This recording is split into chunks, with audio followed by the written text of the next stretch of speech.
Welcome back to the Daily Bible Breakdown.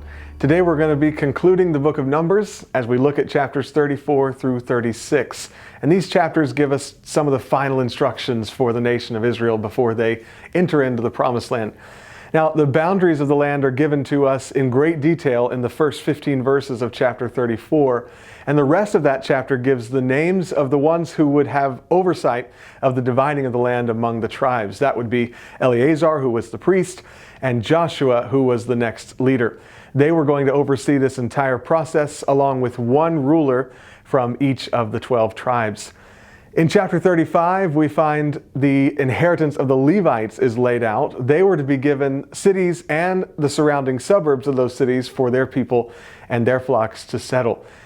They were also commanded to establish 6 cities of refuge, 3 in Canaan and then 3 on the other side of the Jordan River.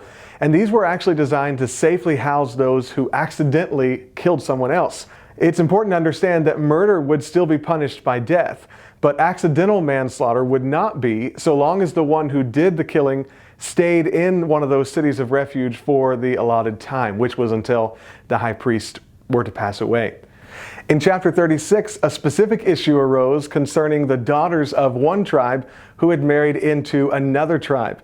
And actually, it's related to an earlier decision we already talked about in a previous episode, the inheritance of a man who died without any sons. It was declared that those in this very specific situation were to marry within their own tribe so that the inheritance and the integrity of their territory would be protected.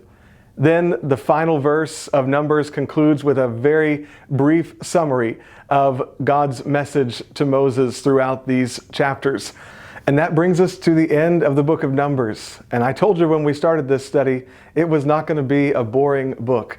And we have seen clearly on display, again, God's goodness and God's severity. We've seen how He has been merciful and good to His people as He's provided for them all along this journey.